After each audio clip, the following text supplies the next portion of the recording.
I'm feeling a little insecure about my grind, man.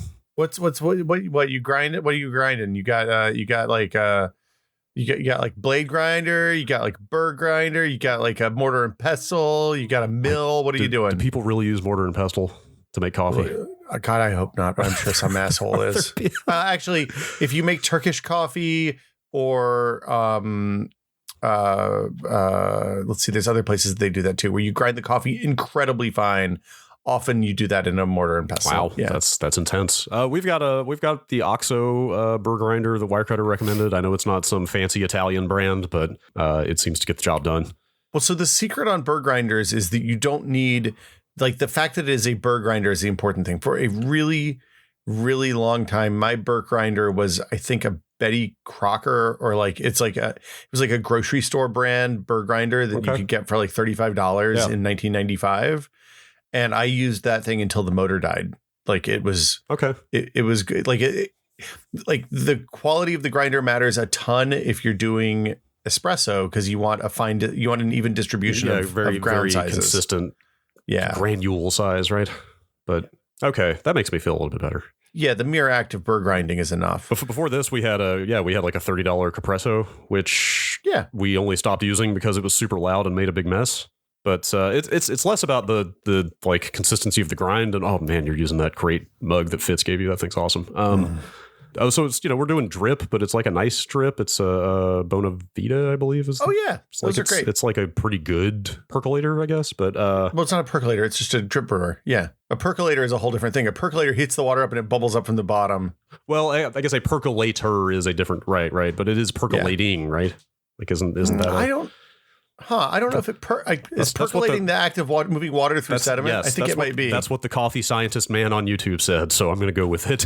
Okay, well, like to me, a percolator is that chrome stacking thing that plugs into the wall, and you put the coffee basket in the top, and then it boils up through the bottom, and it makes horrible coffee. A percolator is a specific term for a device, but percolating is. Yes, I think you're correct. I'll run it by the coffee advisory board and get back to you. Look, we're the experts here. God damn it.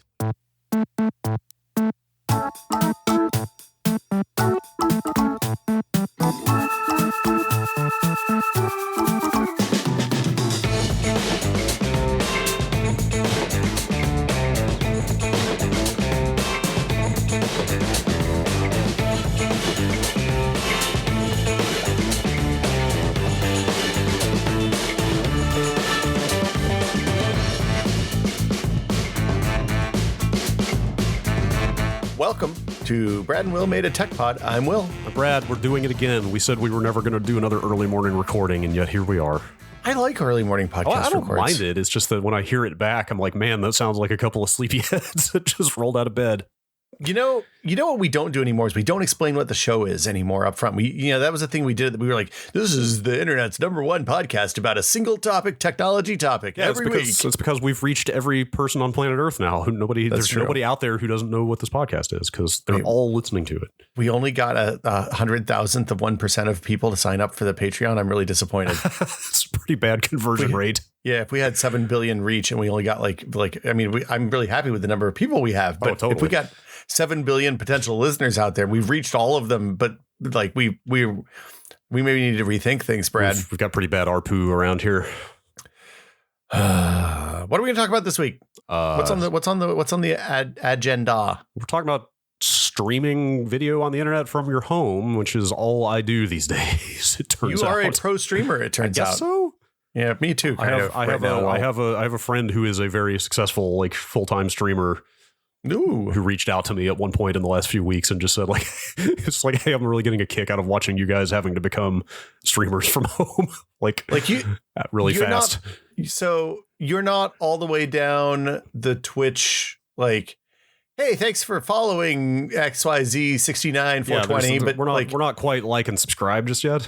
Well, but I was watching a an unnamed former Giant Bomb team member the other day who has been doing some Twitch streaming.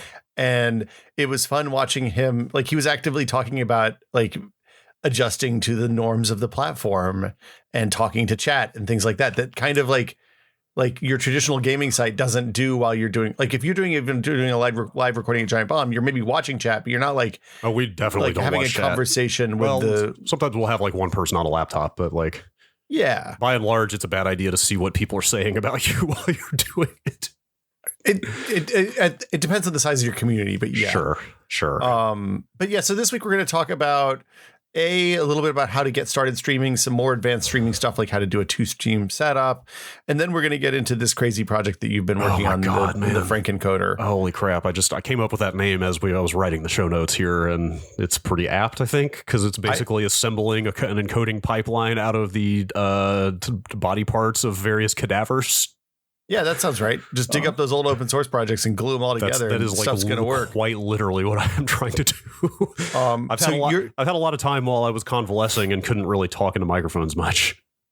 So you're trying to get the like the heavy lifting of the OBS encode process onto another machine to run on your FreeNAS box, because everything comes back to NAS's here. It turns out. Absolutely. Well, in my case, I just don't have room for another computer. You know, like you could just get a second Windows machine, and this would be easy peasy. But where am I going to put it? You know, who's got the space? Well, that's what I did, and the pros are really good, meaning that like I don't have a lot of latency on input and stuff like that you get when you use OBS on the same machine, but I generate twice as much heat when I'm in here streaming. And like we live in a place where we don't have air conditioning in our houses. So at the end of a 4 or 5 hour stream, if I have the door shut, it gets to be 90 or 95 degrees in here. It gets pretty toasty around here. Yes. Yeah, it's a sauna. Your setup, there's some stuff I'm envious about with your setup. It's got some pros and cons of its own. Anyway, we'll get there. Yeah, so start with services, because like you're not going to, as much as we like rolling our own stuff, I'm not going to roll my own streaming service yet. 2020. I don't know, man. I'm pretty close to being able to do the restream.io thing from here. But then you're still using Restream to stream to the other streaming. Like I want you to set I'm saying doing what Restream does, but without using Restream. Can you RTMP that to the clients though, man? Can you get it straight to the people? Man, oh, you mean every single person out there? Yeah. All at once? Perhaps. That's running your own streaming service. Yeah, you're right. Brad.is. Yeah, this is a weird one in terms of figuring out how to balance like how much should we talk streaming 101 versus how much should we really get into the weeds on a lot of this stuff? So I assume if people are listening to this, they know about Twitch and they know about YouTube and they know about Facebook, probably, and they know about Mixer, Microsoft's entry into the oeuvre. Yeah, they probably don't know about stuff like Caffeine. I've never heard of Caffeine. Oh, so Caffeine looked at like what streaming looks like and was like, what if we made this service actually work for the way people stream? So like, you can stream different RTMP or RTC feeds of your camera and your gameplay and other things so that people can like control the size of the windows and things like that. Like we're talking caffeine.tv apparently. I believe it's right? caffeine.tv. Are you telling me Drake is on Caffeine apparently? Drake is I don't know if you're aware, but Drake is a streaming juggernaut. Oh wow. Post Fortnite. And I've really been out of the loop. I believe he took a fat check, as they say, from the caffeine.tv people to slap his name on there. I see. So we're using Twitch mostly right now. That seems to be where the gamers are. Twitch seems to be the de facto thing. I don't know does YouTube gaming even still exist? YouTube gaming is still a quite large thing. Okay. Facebook has spent a lot of money getting people to come over and stream games on Facebook so that like 12 people can watch them. Yes. I think Mixer is pretty cool. Mixer's neat. I like the early benefits of Mixer, meaning like the low latency and stuff, is mostly available to people who stream on Twitch now. Yeah, too. It's not the same exact tech though, right? Like Mixer, they have their own protocol. I found as I've been digging around putting stuff together. Yeah, their FTL thing was done before the RTC stuff was done. I find to be a fairly cheeky name for protocol. The point is, if you want to stream games, or if like your kid is like, "Hey, Dad, I want to stream Fortnite," you there's no like pick the server, like none of the like just get on the service that your kid wants to be on, or that like if you are trying to do if you want to do like a stream of you making stuff, look at where people watch that kind of thing and then put your stream there, whether it's on YouTube or Twitch or Mixer. Like other than Mixer and it sounds like Caffeine, they're all kind of the same, right? Like those two have some sort of unique tech features, but other than that, they're all kind of the same thing. The neat thing about all of this is that it's the stuff that you would have needed to do a local access TV station without the radios, and you don't have to figure out any of the hard stuff. You just have to figure out how to make the video come out of your computer and go to their server, and then they distribute it out to everybody else. How would one do that, Will? Well, you need some special software, Brad. It's Oh. funny you asked. There is, of course, built-in streaming software in pretty much every gaming tool on Windows now. Yeah. The NVIDIA control, GeForce Experience includes streaming stuff. The Microsoft Game Bar includes streaming stuff. Can the Game Bar stream now?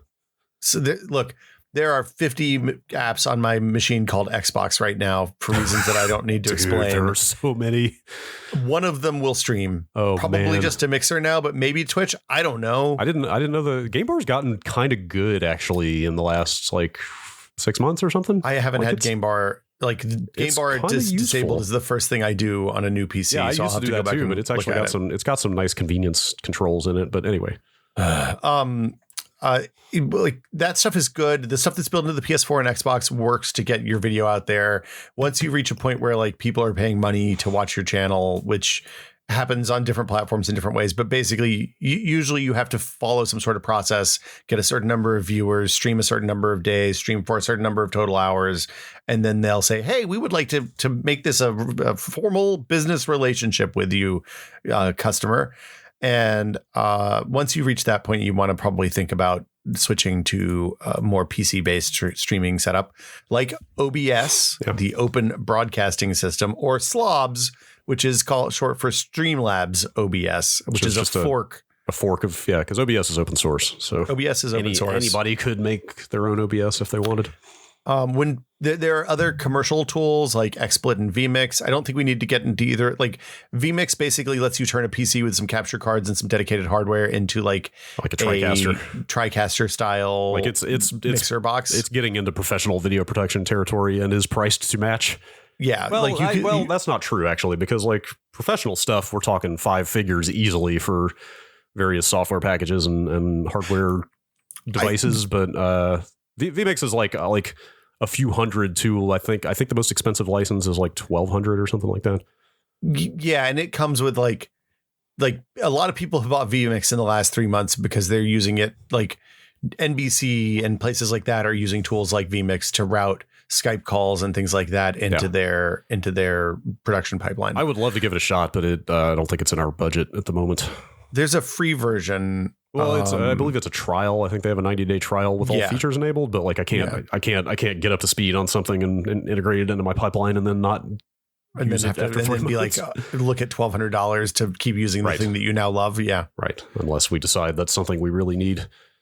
XSplit is still in use and is good. Okay. But like the thing that's happened is what usually happens when there's multiple open source competitors which is like the functionality you get from the open source competitors is really, really good. OBS has gotten quite good despite certain like limitations and quirks. Yeah. So it's like, I don't know what the pricing is on XSplit at this point.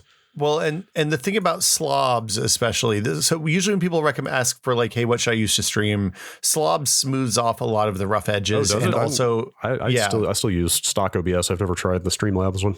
So the things that Streamlabs add are the things that you probably don't care about as much at Giant Bomb. So like there's templates for things like stream overlays. So the things that let the thing, you know how when you're watching a Twitch stream and somebody gives them money and it's like, hey, Bob just gave you 600 bits. Boy, howdy. And it pops up a thing on the screen, plays some music like that it does a lot of that stuff for you without having to do a lot of work. I think I'm good on that. I know you don't like that stuff, Brad. It's okay. You're old. Yes. Let's see. So I mean, does that cover the software pretty well? I mean, people have a pretty good sense of how that stuff works. Like you've got, at least in the OBS model, you've got scenes, which is sort of a collection of everything you're going to put on the screen all in one place. And then within you have that, sources and screen and scenes. Sources are like different video feeds you're bringing in.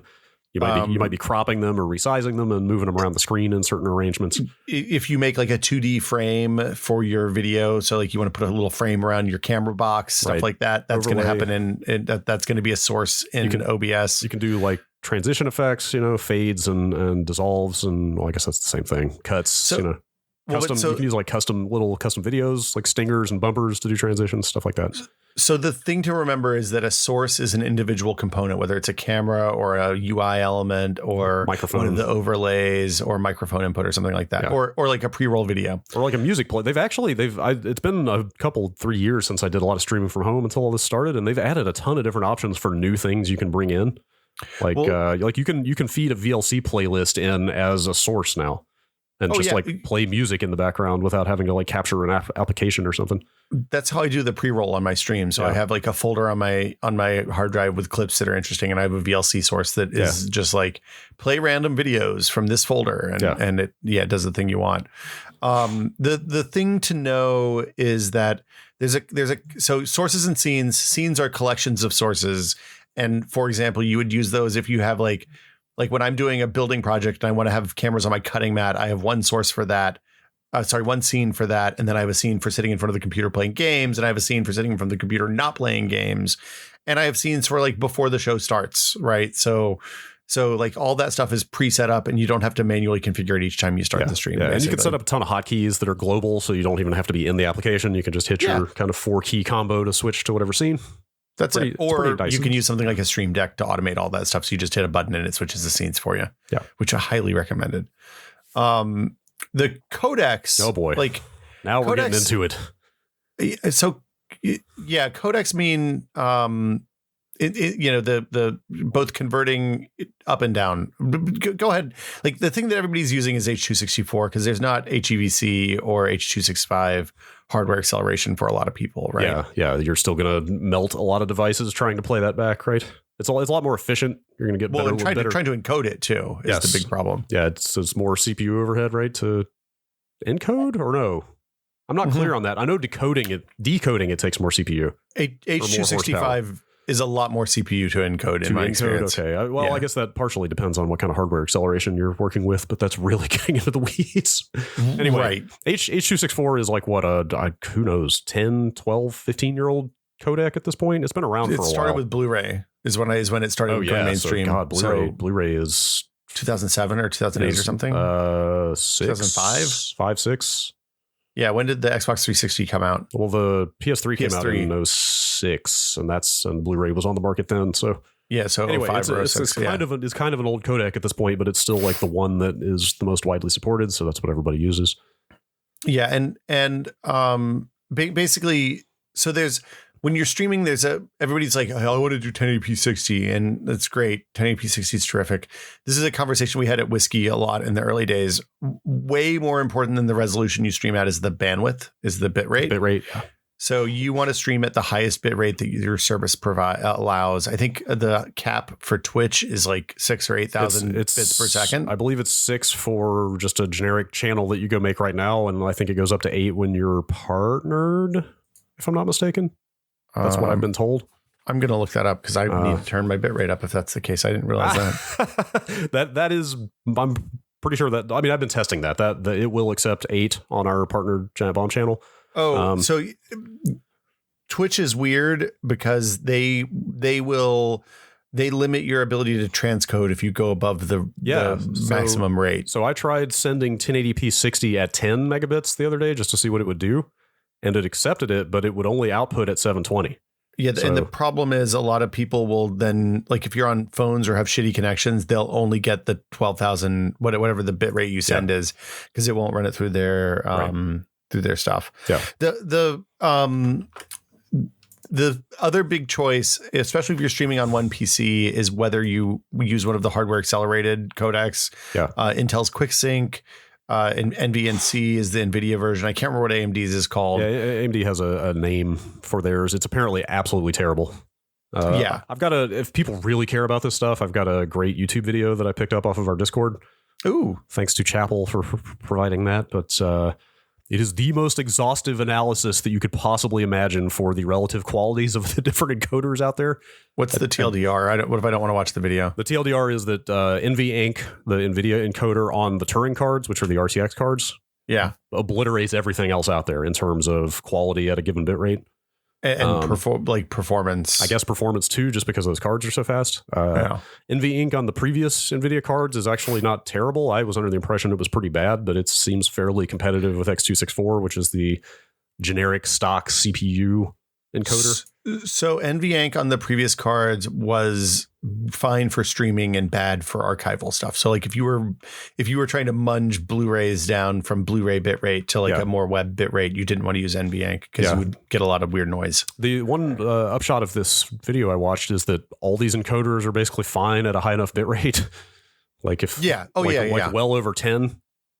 They're all pretty much the same, but you're not going to push that out to a streaming service, obviously. What is QuickSync? Is that something that works on Intel CPUs? QuickSync is built into pretty much every Intel CPU that I think for a while you had to have HG. You know how sometimes Intel CPUs don't have graphics integrated? Yeah. Oh, sure. Yeah. So I think you had to have the GPU for a long time, but I don't even know if that's the case. I don't think they make CPUs without the graphics anymore, even if they don't expose it on the motherboard. So if you're CPU encoding, meaning x264, is there any reason you shouldn't use QuickSync instead? Because you're already using your CPU anyway? No, so those are two different things. One is using this math, doing like the x264 math on the CPU. One is essentially Intel's version of NVENC. Right, that's what I mean. So is there a reason not to just use that one? Yeah, because the quality's bad. Oh, it's not as good as x264. So until the NVENC 2.0 came out, the common wisdom was use H264 if you have enough CPU cycles to do it, which means probably a 2 PC setup if you're playing games at the same time, because games tend to eat a lot of CPU, and the X264 encoder will eat every cycle you have. Yeah, so if you let it. It's tricky. I mean, I'm trying not to get ahead of myself here with this crazy project I'm working on, but like figuring out whether to encode on the CPU or the graphics card in my machine is really tricky because the overhead on the CPU is way worse, right? Like it takes relative like percentage. It'll way eat more 4 cores, no problem. Like it takes even like more, a very fast and a low bit rate. Yeah. Whereas like the load on the graphics card is only like 12-15% tops for the most part. And it's a part of the GPU that doesn't get used while you're playing games, probably. Oh, is that the case? It's a dedicated hardware encoder. Oh, okay. So I've been told that, but then I looked up some benchmarks out there where a bunch of people were like, here's how the frame rate suffers when you've got NVENC turned on. So it seems like there's a lot of disagreement about that stuff. So the thing that's suffering is probably about memory bandwidth and PCI or PC. Like there's a bottle. So I'm sure somebody will correct me if I'm wrong on this, but my understanding is that the performance impact of NVENC is probably because of bottlenecks being triggered elsewhere. So like not because of bandwidth GPU between PCI usage. Express or GPU memory or something like that, but it's not actually actively using part of the GPU core. That is what I have been told by people who know. But then, like I said, those benchmarks are out there, and like the generic tools in Windows for tracking GPU usage, like Task Manager, just gives a flat percentage, so it's really hard to tell. So I guess what sounds like what you're saying is use the NVENC if you have it. If you can, especially if you have an RTX card, definitely use the NVENC. Like, that goes without saying. But I'm on a 1080, so it's a little fuzzier. But I would say if you're on a 1 PC streaming setup, use the NVENC. Yeah. Or QuickSync, either one if you have both available, but NVENC is preferred. Yeah. And then if you want high quality at the lowest possible bit rate, X264 gives you a ton of setting. Like the part of the problem with the early NVENC, and I haven't spent enough time with the new NVENC yet because I only have a RTX card in my gaming PC, not in my streaming PC, is that you didn't have a lot of settings over like profile and flags and stuff like that, like you do with X264 encodes, presets and tuning and all that stuff. Yeah, like NVENC, the pre-RTX version is basically like, I think it's very fast, the very fast preset and baseline profile, not even main profile. I can't remember. But if you're just starting out streaming, you don't need to know that stuff. Just set the encoder in OBS or slobs to NVIDIA. Yeah, like I said, fine. We're really getting into the weeds on this stuff, but the basic. I mean, I think OBS even labeled it like simple settings and advanced settings, and if you stick to simple, it is literally like 2 buttons or something. It's like pick your service, give them your stream key, or just log into your service, hit stream, you're done. So the one exception to all of this is if you're doing something like if you're doing a crafting channel that you're not playing games and you're not hitting CPU really hard on your computer, probably do the X264 encode. Yeah, because you'll get better quality and better results at the lower bit rate rates that the streaming services use. Yeah, it definitely depends on what you're doing. Like games obviously place the greatest load on the machine that you're also streaming from, so that's where it gets tricky. But yeah, you should just use the high quality CPU stuff if you're streaming your desktop or something like that. Welcome to my software compiler stream. Here we compile software. Dude, I quite literally, it never quite came to pass, but I literally made a chat in our CMS backend called Brad compiles a new FFmpeg. Oh and my I was just gonna stream that window for the half hour that it took to build that thing. I would watch that. That sounds great. I was just going to play some music and let this terminal window go. You know what? Capturing a terminal window and getting it looking nice is harder than you think. You have to get the aspect ratio on that window, Yes, right? Getting the aspect. I had to like stretch it across 2 monitors, and it was taller than the monitor, so I had to push it down a little bit to get it to fit 1080 nicely and have the text be legible. It's tough. Okay, so Tough. we've talked about what goes into the stream. How does it get there, Brad? Well, Will, I'm glad you asked. You're taking the video that you're encoding and bundling it up in a protocol. Protokyle is he's inventor the of- son of Kyle. It Okay, turns out yes. the early version of Kyle. Protocol is what shuttles it off to the server. So you're basically wrapping your video in some kind of internet wrapper and turning it into packets and sending it off to a server. like my name is Will, and I'm here to say That's exactly. get this video in an unusual way. Well, RTMP is not unusual. That's what everybody uses. What does RTMP stand for? Real-time messaging protocol, I believe. Wow, that look, I was gonna say, yeah, I Dude, got nothing better. I have been spending some time on some white papers recently. Oh wow. Also, I as a nerdy 15-year-old, I used to love memorizing computer acronyms, and it never quite went away. That was yes. I agree with you. Yes, I'm with you. I'm with you. It's like it's like the fetish for weird operating systems. Knowing what protocols mean is just I told you for a certain type of nerd. Like I went to the screwdriver shop and got a copy. I'd bought a couple of copies of Boot Magazine, but the one that got me was the one that was like, here are 6 alternative operating systems, and it was like BIOS, Next, Makes you feel BSD, and when you're a Linux teenage loser in the 90s, it makes you feel special. Makes you feel like you're in the know. It's amazing that I run 2 of those OSs in the house on the reg. Yeah. Now, 20 years later. Yeah, here we are. To me. Yeah. Yes. Anyway, okay. So RTMP. Let me tell you about my complementary metal oxide semiconductor. All right. Excuse me. Yeah, so RTMP is the protocol that I guess everybody uses, right? It's definitely what Twitch wants you to send in, and I assume YouTube and Facebook are the same. I don't know if you know, because I haven't streamed. I haven't used any of the. I literally, my experience with the protocols for this is that I type my stuff into the Twitch, right. into so the OBS. We should and then say I don't right have now, to think about it ever. Yeah. We should say again right now, like you will not have to worry about any of this if you're not a giant nerd who wants to dig into how it works and like customize stuff, because stuff like OBS just handles it for you. But yeah, RTMP is like an older protocol. It's been around for a while. Like I think it was made by Adobe. But that's what the Twitches of the world want you to send your stuff in, package it in. My understanding is it adds quite a bit of latency, like on the order of several seconds, like 5 seconds or something. And latency seems like a thing that the streaming world is starting to really turn its attention to. I mean, when you're just broadcasting gameplay from like a tournament, it doesn't matter. Latency doesn't matter. And maybe it's actually good to have more latency, right? Like when you play competitively online, even at home, you add latency to your stream so that people can't screen peek you over the internet and see where you are and use that information. Yeah. But like when you're talking to chat or you're playing like a Jackbox, like I was playing Jackbox games last night on a stream with some other people, and the latency even that we got from Skype was such that it made like getting those prompts in a little bit hard sometimes. Latency makes Jackbox games almost unworkable. There are ways to play Jackbox games with your friends. Like Discord's built-in streaming thing is low latency enough that they work really well. But specifically the problem we would run into is turning on like the audience mode, because there are ways that audience members can play a lot of those Jackbox games, and we were, we would be on to the next round while people were still seeing the prompt for the previous round and stuff like that. It became a problem there, but talking to chat is the big one for me for latency. Is you just want to be able to like verbally answer people's questions as close to when they ask them as possible. Well, and it's funny, like 2 or 3 seconds really doesn't matter, but 20 or 15 or 20 totally jacks up the way the flow of the stream. Absolutely. So what are the options for lower latency? Well, unfortunately, you don't really have a lot of options unless you're on Mixer and you're using their FTL stuff, which, as far as I know, even that is just built into OBS. So if you're using Mixer, you just say, hey, I want to use Mixer, and it just handles it.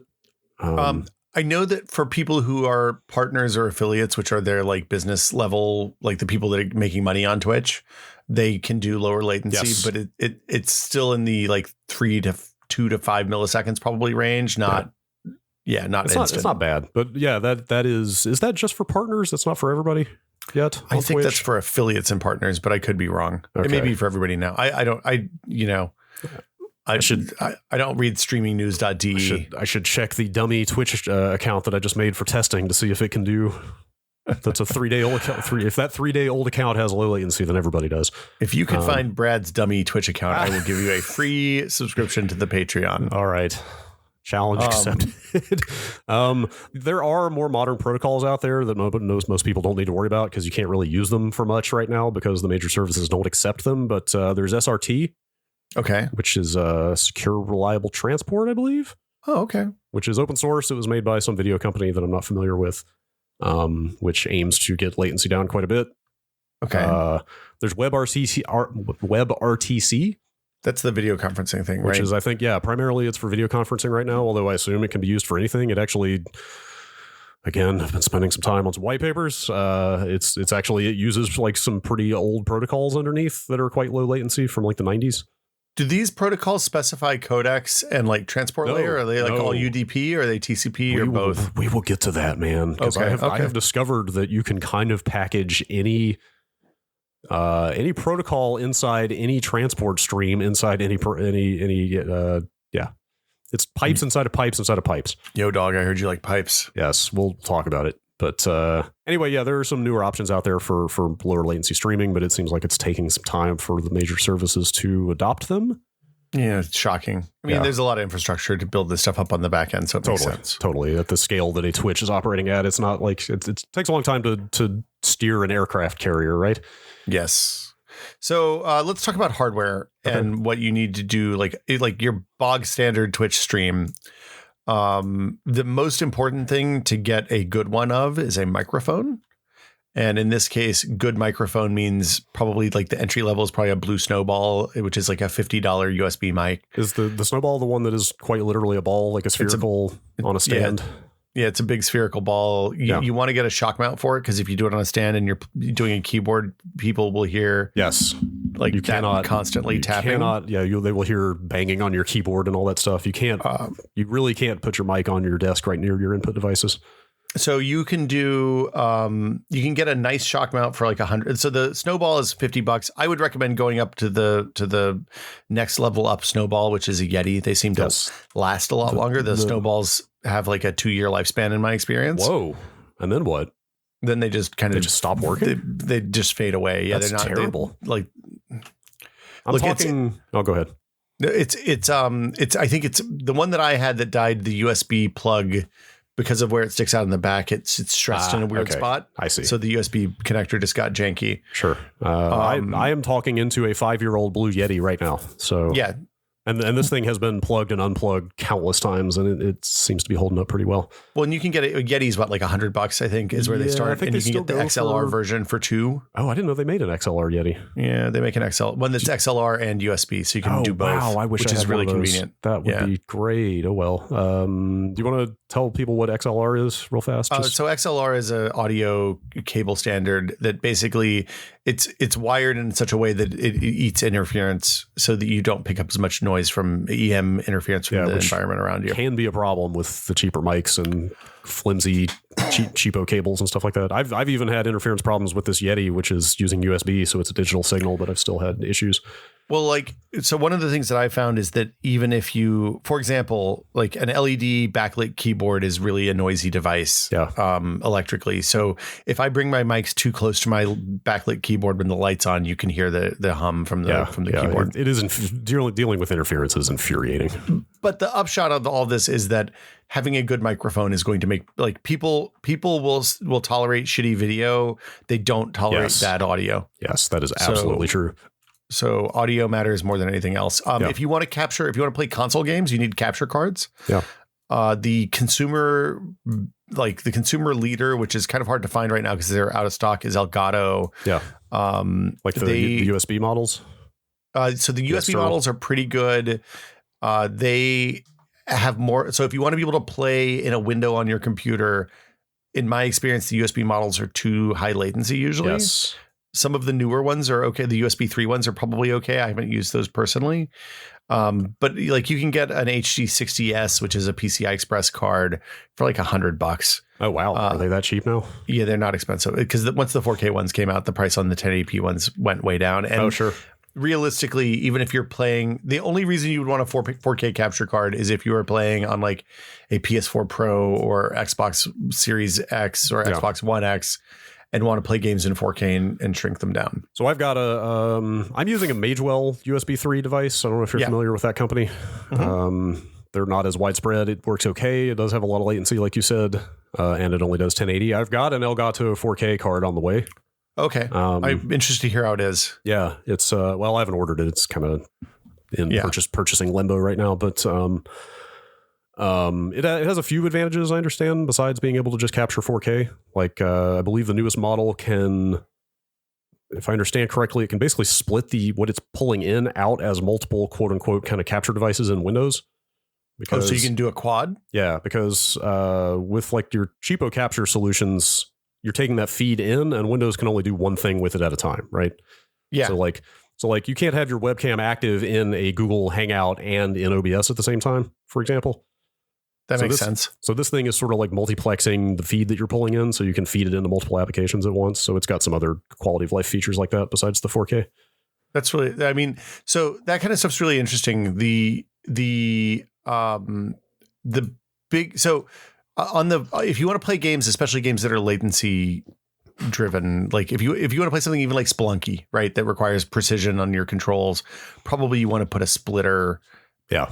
Just an HDMI splitter, which is like a $20 dongle thing that plugs in between your capture card and your captured devices, and you want to run them into the one run input directly into your monitor and one into the capture card. I just had to buy a new splitter actually because my old one died.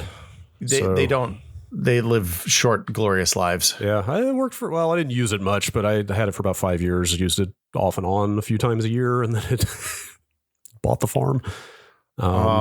Cameras. You're going to want a camera. So probably a webcam is where most people start, like your Logitech's 922s, Brios, whatever. Yeah, I've still got a plain old C920, which is a 1080p 30, which works well, although it is impossible to get a webcam right now. They're starting to come back. Are they? That's what I'm hearing. Yeah. Okay. But it was like the most sought after item, I think, for the first couple months of this thing was people needing webcams. Yeah, I saw a guy throw a cinder block through a Best Buy trying to get in when the webcams came in a few weeks ago. It was chaos, cats and dogs. Yeah. A tripod is useful. You can dangle it off the top of your monitor, but that often gives you an angle that you don't want. I use a Dinkum. It's a terrible name. Dinkum Systems Action Pod Pro, which is, like those Joby Gorilla Pods with the like they have like a ball and socket, like a whole bunch legs. Of them. Yeah, kind of. Yeah. So this is just one of those legs with a clamp on one end, and like a locking clamp on one end, and a camera mount on the other. Into position. Yeah. Okay. So it sits up above my monitor. What do you have it clamped to? Ironically, a tripod that I couldn't get in the position that I wanted it to because it has 3 legs and it doesn't fit behind the monitor. I wonder if you could like clamp that onto like your monitor arm or something like that. I could. My main monitor isn't on an arm because I'm a dumbass. I have an arm for it and just haven't installed it yet. That should for work 2 years. Yeah, that would work better. You know what bugs me about webcams lately, and this is pretty nitpicky, I suppose, but tell me what grinds your gears, Brad. Bezels have gotten so thin on monitors. Yeah, and there's no place to put them. And most webcams have that big fat lip that sticks down to rest it on the top of the screen. So you basically have a big part of that lip just sitting there over top of your monitor now. Yep. I have 2 webcams on top of my computer. It's very annoying. Yeah. Anyway. And then like the other piece of hardware you might want is a Stream Deck. Elgato makes this thing called a Stream Deck. It's basically a whole shitload of buttons on a little box. And it works. It has a touch screen underneath it, and then the buttons are capacitive buttons that are transparent. Yeah. So you can put whatever like art you want on the buttons, and you can bind them directly using APIs to things like Streamlabs and OBS. You can send MIDI commands with them to work a hardware mixer. Yeah, it's basically a glorified set of macros on a control surface, right? Well, it is, but also if you set it up right, it also gives you feedback about what's currently live. Like when I have mics live and dead, it indicates whether the mics are active or not. So I don't make mistakes. You're talking about on the Stream Deck specifically, on the Stream Deck specifically. Each button is a tiny little screen. Yeah, so that is the first actually functional utilitarian use of those screen buttons that I've heard. Everybody else just puts like Tim Allen's face on them or something. Well, so it's nice for mics. It's nice for sources because you can show which source is currently active, which scene is currently active rather in OBS or slobs. Yeah, that's actually super useful. And you can do things like turn off. So you can turn off scene. You can switch between scenes, but you can also turn off individual sources. So like, if you do a bombcast and you have presets for, Jan and Jason and Jeff and Vinny, then you can turn on and off the sources based on who's there, which is really convenient. Yeah, it's mostly excuse me, it's mostly stuff you could hotkey on your PC if you've worked enough, but it's nice to have it discrete and split out from all that stuff. Well, so the thing that it does is it gives you a little bit about the thing that's good about buying like a big control surface for a video mixer, like that has bars and a million buttons and all sorts of lights and stuff on it. Like a T-bar. Yeah, like a T-bar, but without having to spend $2,000 on that. They like the Stream Deck start at, I think, $100 and go up to like $250 or $300. Man, I'd love to ride the T-bar. Oh, man. It's so much fun. When they used to let us do that in the basement, that was the most like... no, don't worry. I got this, Vinny. I got this under control. I'm going to switch these video feeds like you've never seen. Real quick, the last thing about the Stream Deck, I haven't looked into it too much, but there are some sort of DIY control surface things you can do. Yeah. Like I know Vinny wired up a MIDI controller. Jeff is using some kind of like arcade button surface for the same purpose. I don't know what interfaces you would use for that stuff, but I feel like the arcade buttons would be too clicky, right? You don't want to click. I think it would be great. I think that would feel amazing. Well, it would feel good, but you'd hear it. The sound would come through, man. Yeah, but it's such a great sound. Look, there are good clicks and bad clicks, and a good arcade button is definitely in the good click category. Yeah, I can barely hear that. Okay. It's clicky fine. switches. Yeah. Camera. You can also do, if you have like a DSLR or a mirrorless or something that sends a clean HDMI output, you can get a dedicated camera capture thing that will plug into the camera and let you use a good camera as a source if you want like bokeh in the background and all that stuff. Real nice feed. I realize we didn't talk about resolutions on the capture cards, and this is actually important. The more traditional capture cards by companies like Blackmagic only support broadcast resolutions. So they'll support 480p, 720p, 1080i, 1080p, and 4K. They probably don't support 1440p, which is an increasingly popular gaming resolution. Yeah. So if you want to capture 1440p on a PC for like a two stream setup, two PC setup, you're going to want an Elgato card probably rather than a Blackmagic or Magewell or something like that. Right. And that's it. That's the hardware. And then the question is, do you do one PC where everything runs, including OBS, runs on the PC where you're playing games? Yeah. Or do you do a 2PC, which adds an incredible amount of complexity, and we're not going to get into how it all works because it's too much. Oh man, but that's what I want. I mean, we can. The upside of streaming everything from the same PC is it's all in one place. It's relatively straightforward. You don't have to worry about getting the video to the second machine to stream it out. It's hard. It's actually hard to main monitor chat and stuff like that because you can't usually run games in full screen. Yeah, unless you have 2 or 3 monitors, then you have more options, obviously. Well, you have to run them in windowed full screen even if you have 2 monitors because you need to be able to get the cursor away from that main monitor, and you can't do that in exclusive full screen usually. That is a pain for sure. The other big downside, like we've said, is like you're putting a lot of load on one computer that you want to be very performant to run games. Also, if you're playing games where like frame perfection matters, OBS, like adding OBS into your capture setup adds a little into your PC, adds a tiny bit of input latency. Oh, I didn't know that. That sounds like something that only a professional PUBG player would know. I immediately started landing flick headshots when I switched to not having OBS running in the background on my stream PC, on my gaming PC. Yeah, so we don't have to get super deep into it, but I would like to hear just the basics of your setup. So you have a second PC. Yeah, so the two PC setup I use is I have I pipe basically one output for my video card on my gaming PC goes directly to the monitor, right? Okay. One is a duplicate, and goes to a Blackmagic capture card that's capturing at 1080p 60 on the stream PC. Okay. And the stream PC is like a 6700K or something like that. It's nothing fancy. It's like a good old Intel CPU with an NVIDIA graphics card. Yeah, which if it's doing nothing but sending a stream out is fine, right? Like it can easily handle like a 1080p 60 stream if it's not also running a game or something. I can do ludicrous stuff. I like the benefit of the 2PC setup is that I can do stuff like have an instant replay window on my stream. So when something happens, people can type a command in chat and it will trigger a replay. Oh, and that's then the cool. replay shows in OBS. Like on the stream, and also I can switch to it as a scene, and it'll replay the last one. So I can literally, like when something awesome happens, I can capitalize. So, do you have just 2 sets of keyboard and mouse sitting there so you can manage both machines, or how are you?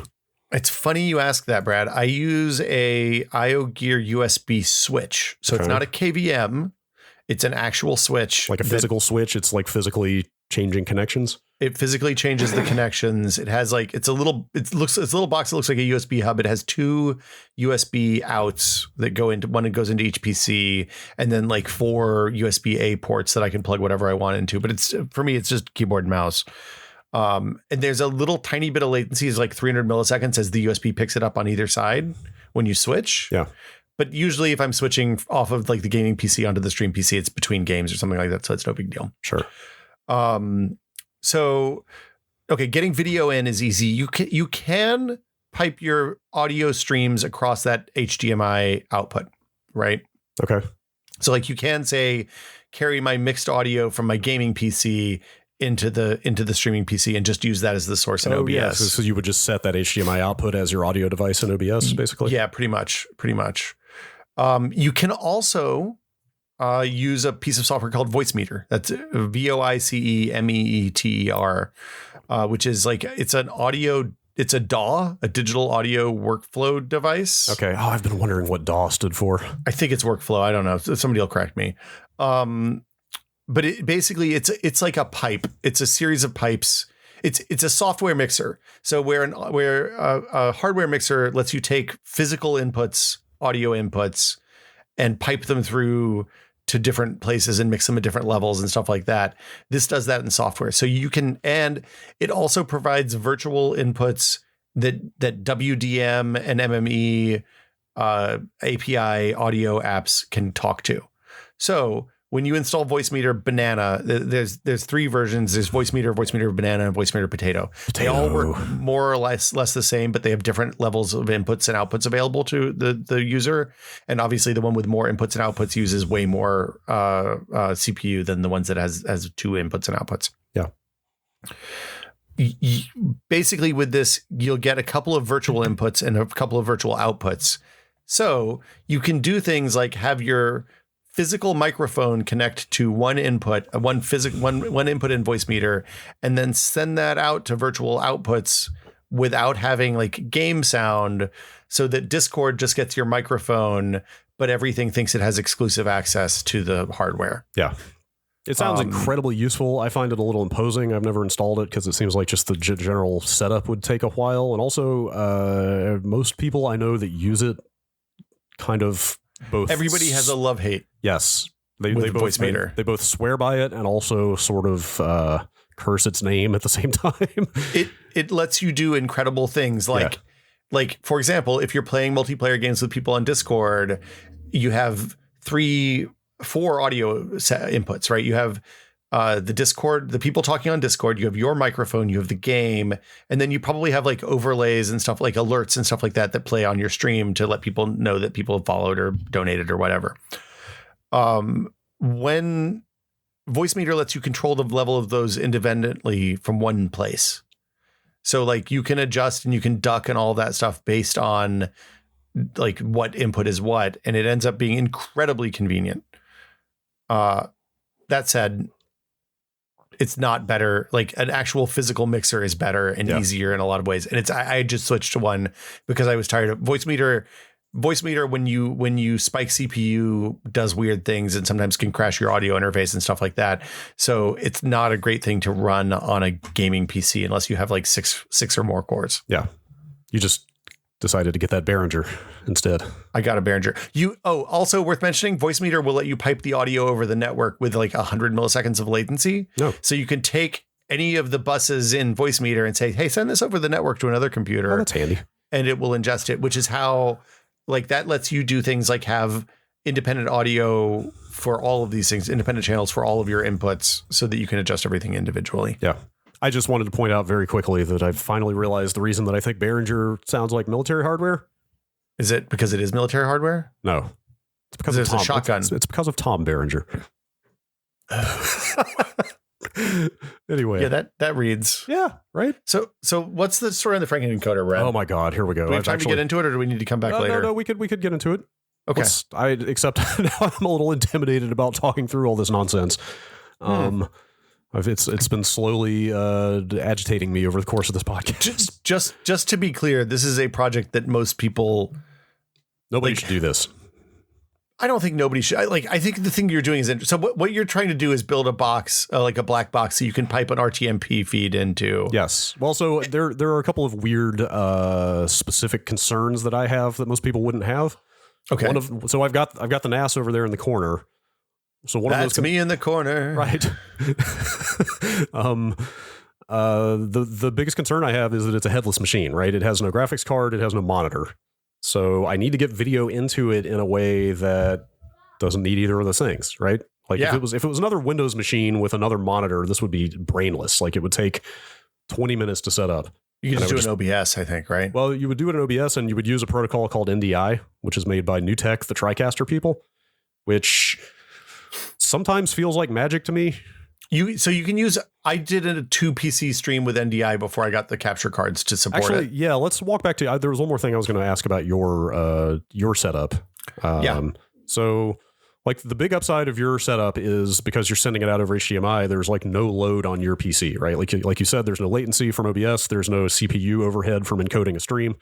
If I had a high refresh rate G-Sync monitor, that wouldn't be impacting anything either, presumably. Right. Like you're basically using your PC as just a PC to play games and not having no drawbacks due to encoding or any of that stuff. It's also worth mentioning that I have a capture card in my PC that I plug consoles into. Okay. So when I want to play console games, they just show up as like a full screen on my main monitor rather than having to like switch computers and stuff like that. Anyway. I have to assume the downside of that setup, and I'm sure you've worked around this, but like anything on the monitor that is piping out to your stream PC gets streamed out, right? Like there's no selective capture. Like OBS lets you say like, hey, only capture this window on this desktop. Don't capture the whole desktop. So the selective capture on OBS is great, except for when it doesn't work, which is increasingly frequent now. Like there are a lot of games that it doesn't work well with. Yeah, nothing from the Windows Store or Game Pass is going to work right with that. Yeah, I recorded a video of Minecraft Dungeons yesterday, and that did not capture especially well because it's a UWP app.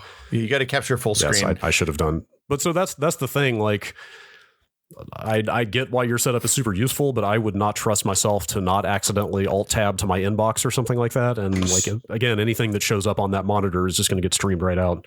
I have a Post-it taped to the bezel of my monitor that says close browser, open eye tracker. Like it's all the things that I have to do manually. Just to make sure. On the Stream PC, I have one button on the Stream Deck that launches everything I need. It launches the chat bot. It launches that's nice. the Twitch interface. It launches Discord. It launches Voicemeter. It launches Streamlabs OBS. It opens everything. Yeah. On the gaming PC, I have to do that stuff manually. So there's like 3 things. There's like a macro button thing I have to launch, the mixer interface, and the eye tracking software, which is dopey, but anyway, it doesn't matter.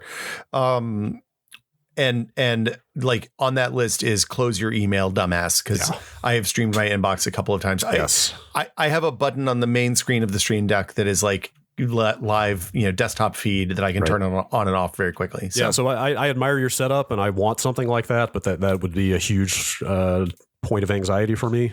You get in the habit really quickly. Like the first time you have to go through and edit a feed and then re-upload it, you realize that I shouldn't have done this. Yes, I definitely get in the habit. I definitely understand that. So, but that is the place that I started from with this ridiculous setup, is wanting to just get as much of the load off of my gaming PC as I could to use it for games. That's a good task. Good plan. So NDI is a protocol that NewTek came up with that shuttles. It's specifically for LANs. It's not for streaming over the internet. It's just for machines physically connected to you. Mm-hmm. It's like a 50 megabit stream usually per source. On there, they list 100 megabits as the like safe amount of overhead to account for. So it's a high bit rate stream. I think it uses H.265. I could be wrong. I think it's H.264. I don't know what it is. It may be protocol independent, but the point is, it's very low CPU overhead. Like it's almost transparent. Like when I tested it, like sending an NDI feed out to my MacBook, it was my PC was sitting at like 8% CPU usage or something like that. It's like it's incredibly low or light. I should say. If you're using it in production, you want to do a point-to-point network for each run, or at least a shared switch. You don't want it on hubs with normal traffic, right? Because if you do something like, if you're on gigabit, if you're not on gigabit, it probably doesn't matter. But if you're on gigabit and you fire up Origin and it starts downloading, whatever game at if it starts 800 megabits, you're going to have a problem. Yes. Yeah. So what you're saying is basically you'd want like a dedicated second Ethernet card in each machine with. Yeah. And make sure you're routing over that anyway. But NDI works over Wi-Fi if you have good AC. I've done NDI from a MacBook Pro to my streaming PC before to do remotes. I am so fucking frustrated because if this was 18 months ago, I could just be using NDI to get the video out of my PC and into my NAS, and this would have taken like an afternoon at most. Can you not just get an old version of FFmpeg? There might be an old binary out there somewhere. It's especially for the OS that I'm on. It's tough to find that stuff. And also there's like, there are updates to codecs and other things in that binary that you wouldn't have. It's just not worth it. Okay. And they ripped it out. They ripped NDI support out of FFmpeg because of open source politics, basically. Well, I mean, in fairness, NDI violated the terms of the licenses that they agreed to. Newtek screwed up. They were naughty. Yeah. They did things they should not have done, and it's like understandable why that really sucks. What happened, but I'm still super mad about it because that would have solved all my problems. Well, in like 12 years, there'll be another open source codec that works exactly like NDI, but better. Do you think it's going to be that long? I was having that exact conversation with Vinny yesterday, and like I feel like it's like 5 years away or something. The way that hardware acceleration and codecs are going, I feel like some kind of open NDI like standard is inevitable for just kind of sending video across a network for quote unquote free. It's a harder. So NDI has proved a business case for that. NDI has shown that like it is massively useful to not have to run SDI cables throughout a shop. Totally. And it's way easier to run Ethernet cables. But especially when you're dealing with an esoteric machine like I have, where I can't exactly put capture hardware into that computer. It would just be a nightmare to get it working. Dude, I'm not even going near that rabbit hole, but it has an Ethernet cable, it has a network connection. So sending things over networks is easy if you have the right standards. Isn't it all just bits? Yeah, sure. At the end of the day. Okay. Yeah. All right. Okay. So the goal. So, okay. Yeah, what's the pipeline here? You mux it on in OBS on your gaming PC. So basically, I wanted some combination of not having as much compute load on my Windows machine. Yeah. Hopefully ending up with a higher quality file, because right now we're uploading Twitch archives to the site to re-encode and put on the site, which is terrible, right? Because you're starting with a relatively low bitrate file to begin with, and then it's getting crunched down again, and you just lose a lot of quality. Yeah, I mean, your target bitrate at Giant Bomb was always higher than Twitch is. Like Twitch, we can only send like 8 to Twitch, and in the office we would be recording it way higher than that. So you can record locally on Twitch at a different bitrate. You can set Twitch. Then you're doing two encodes. So to do that, you're running two separate encode jobs on the same machine, and that is a lot of overhead. That's true. So you can't do that on a gaming PC realistically, really. Fair. Okay. So yeah, what I'm doing is I've got my scene arranged on OBS. Like that stuff all works the same. Like it's muxing the video there. It is encoding on the Windows machine at a high bitrate currently. Muxing is when you make the audio and the video interleaved. Like turning it into a single stream it can send out, right? And then what I'm doing is instead of writing that to a file, I am pointing it at the NAS just with a network address, sending it to a jail on my NAS, which has FFmpeg running on it in like listen mode, basically as sort of a listen server. Okay. And it ingests that feed there, which again is quite a high bit rate, right?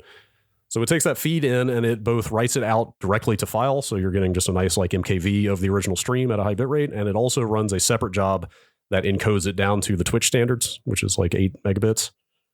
And then sends it to Twitch as an RTMP stream.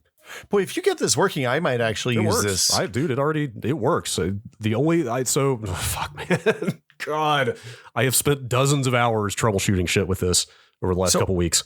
So it works. I don't need the local archive but not having the compute happening on this machine in my office would probably reduce the heat in this office a ton. The problem is, at least in my case, I'm still having to encode it on the Windows machine. Like that's the problem. To get it to the second machine, I have to crunch it down to something that will feed over a network pretty efficiently, right? So I have to do the initial encode still on the Windows machine. So I did not solve that problem. NDI would have solved that problem.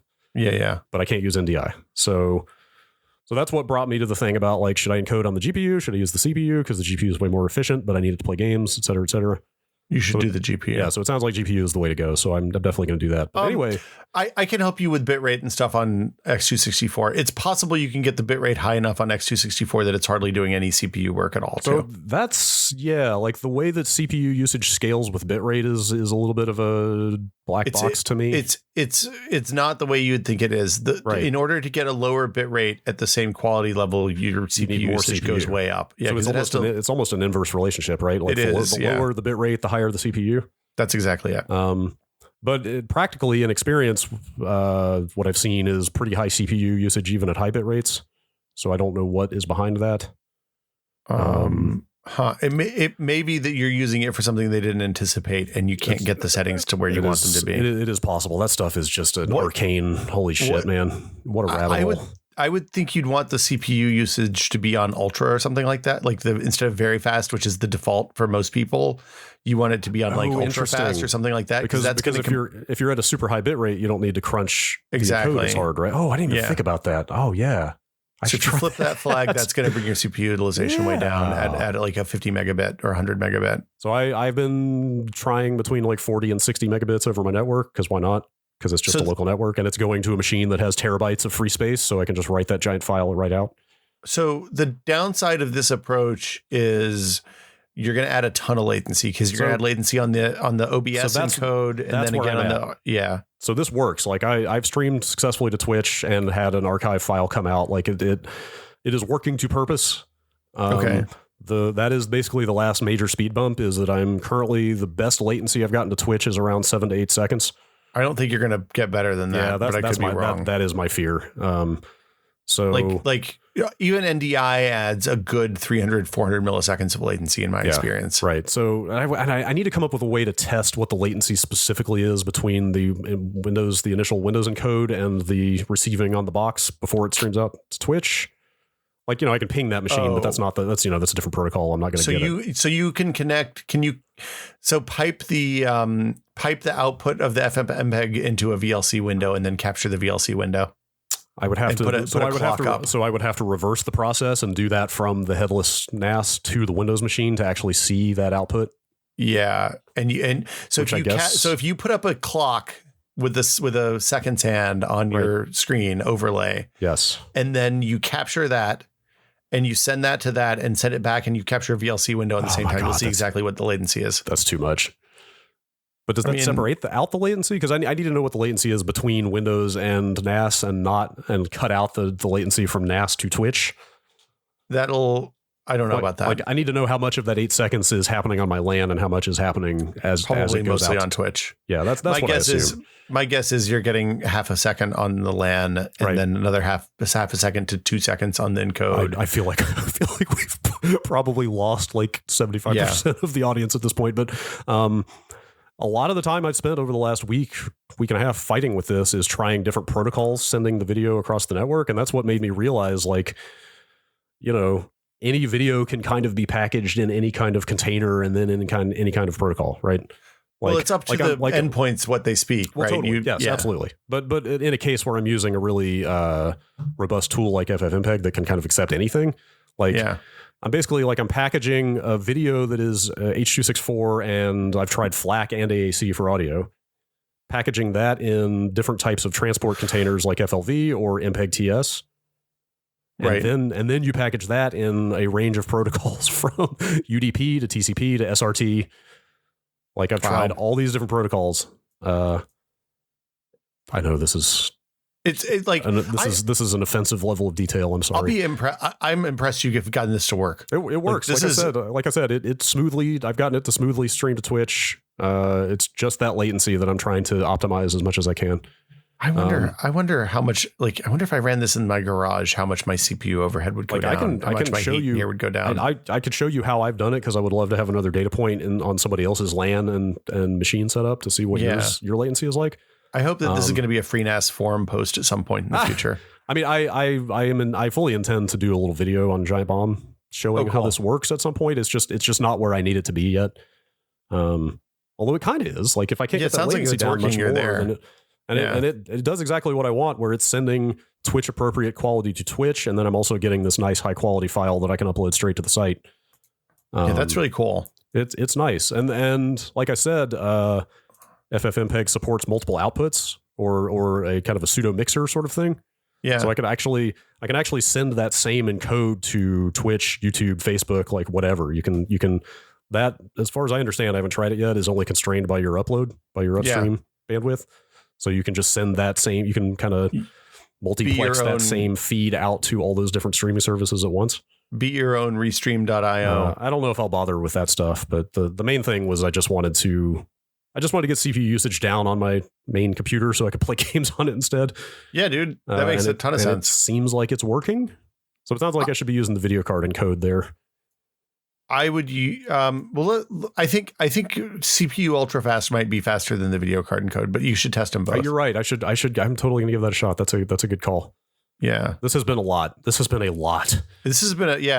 had a journey here. So yeah, anyway, that's it. I guess on streaming, if you all have specific questions, as always, you can email them to techpod@content.town. I think we're due for a question episode next week. Yeah. I bet we'll have a lot of questions about this. If one of your questions is, why would you do this to yourself? I don't have a good answer. Sometimes it's, without suffering, what's the point of life, Brad?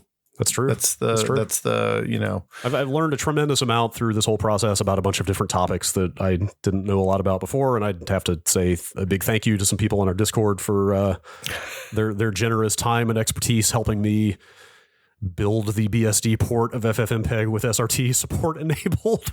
Wait, you had to compile? You literally compiled software for this? I compiled a new version of FFmpeg, but it was the BSD port specifically because it has a bunch of OS specific patches applied to it. Oh yeah, and I spent, with a couple of developers on our Discord, spent way too much time Sunday night going through the makefile for that thing and adding a bunch of flags and so forth to get that thing to build, and it worked. It came out with a usable binary that let me try streaming SRT across the network. So here's a scary question: is how long is this going to keep working before some dependency breaks and you have to recompile it again?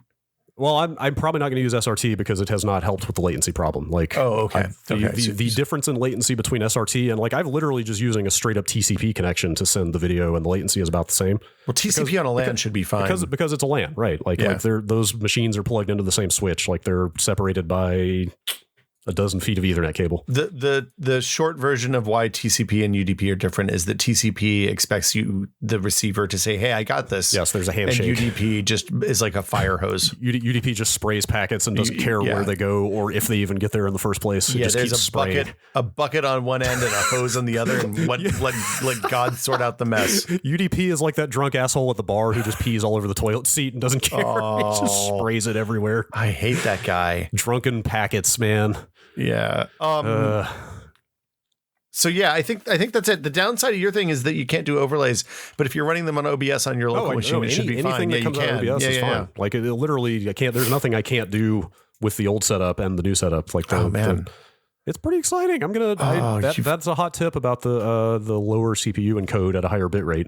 Yeah. Now you've given me a project. Thanks, Brad. We will talk later if you want to.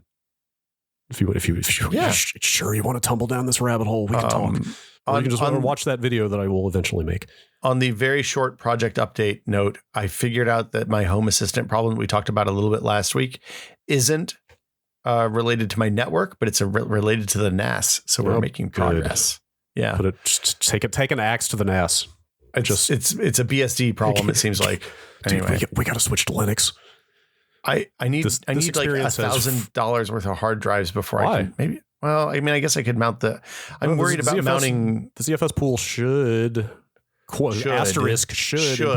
import right into another system with. That's what I'm afraid of. Unless that pool was created with flags that the ZFS on the other system does not support. Right.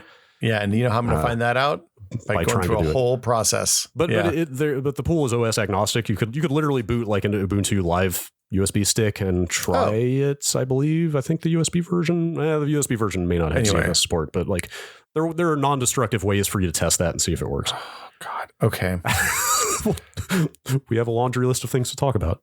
Yeah, later, off the air. and a great place to talk about things off the air is the TechPod Patreon, which you can gain access to by going to patreon.com/techpod and signing up for to support the show. For as little as $2 a month, you get access to the Patreon, where you can have conversations like Brad's about learning to compile stuff. Like, dude, it is such a. I say this every week, and it's becoming a bit, but like, it is incredible the stuff that I learn just being in the Discord. Yeah, and the range of expertise. You know what I did yesterday is I went into the food channel. Oh, I saw. And this really happened. This was not a contrivance, but I fell asleep on the couch a couple nights ago and left dinner sitting out on the stove. And I was just like, I wonder if there are any microbiologists in our community that have not revealed themselves yet. Okay, so I'm going to go in there and ask and just see what kind of answers I get. This is a constant source of frustration from me in my marital relationship, because my wife has a very lax understanding or care about bacterial growth at different temperatures, and thus throws things out that don't need to be thrown out, and also keeps things on the counter for terrifying lengths of time and then eats them. Oh, wait, so you're saying she's not consistent? She's all over the place. Okay, and it's because we don't teach microbiology to everyone. Yeah. So I think that we should. So I was at a conference a few years ago. I met a food safety like a scientist who does food safety stuff to determine what the laws are about food safety. And we had a lovely conversation. And the TLDR was that we need to have microbiology and food safety taught in every high school in the country. But you know what? If we can't do that, I'm going to see if we can get that person on the podcast as a guest, so we can talk about this, because this is good. Service. Sorry, somebody's ringing my front doorbell. Oh no, it's okay. What's the hard cutoff? What's the hour number for you? Because this was about 8 to 9 hours, and it was pasta, so it would be very easy to reheat thoroughly. Well, so the problem with reheating thoroughly is it kills whatever's been growing, but if the thing that makes you sick, like salmonella or botulism, is actually a toxin produced by the bacteria, it's just the waste products. Heating it doesn't actually make you not sick. Ooh. The good news is if you've eaten it, you'd already be sick by now. So you're probably fine. We have not eaten it yet. So now you've put the fear of God in me. So so here's the thing. 8 hours is not great. It's probably okay for pasta, depending on what else is in there. Let's see. Seafood, chicken, uncooked chicken. It was. I would not do. It's a pretty basic pasta with some pesto and onions and like ground turkey. But it was very thoroughly cooked to begin with. Yeah. So like the thing to remember is the thing that you're worried about is bacterial growth rate, and that's exponential based on temperature. So if you starting it around like a little bit below body temperature and going up to like 120 Fahrenheit, you're in like bacterial growth sweet spot. Okay. And once you get above that, it starts killing off the bacteria, so their growth slows down. So that's fine. Once you get below that, it slows their growth, so they don't replicate as much. It's only when it's in that sweet spot. And if your house was at like 68 degrees, you're probably kind of okay. This is getting highly technical. The actual process, I believe this was already a reheat. We've been doing a lot of bulk cooking. Yeah, you're like, if it's like we cooked it a couple nights before. If you're pasteurizing it accidentally, you're probably okay. It was cooked a couple nights before, eaten and immediately put away, and then it was gotten out that night and reheated. Yeah, and to eat some more of it, and then and that's when it got left out. So it's been cooked a lot. So the neat thing that's happened in the last few years is that because sous vide tools are readily accessible and relatively inexpensive now, like you can ultra pasteurize stuff at home if you want, right? You can just do something at a really low temperature where it doesn't affect the food for a really long period of time, so you can kill all of the bacteria in something and all the fungus in something. Yeah. Anyway, this is a conversation for a different day, but you can find out about ultra pasteurization. Such a conversation. Yeah. There's no end of expertise on that Discord, and I find it just constantly edifying. I love getting to use my biology degree every decade or two. You have a biology degree? Yeah, I was a biochem major. Oh my God. All right. We'll talk about it later. Okay. TechPod, patreon.com/TechPod. As always, thank you to our executive producer level patrons, including David Allen, Andrew Cotton, and Jacob Chappell. Thank you guys so much. And everybody who supports the Patreon, thank you all so much at all levels. Yeah, absolutely. Absolutely. Questions next week. Send your questions in. We will see you next week. Thanks for listening, everybody. Bye.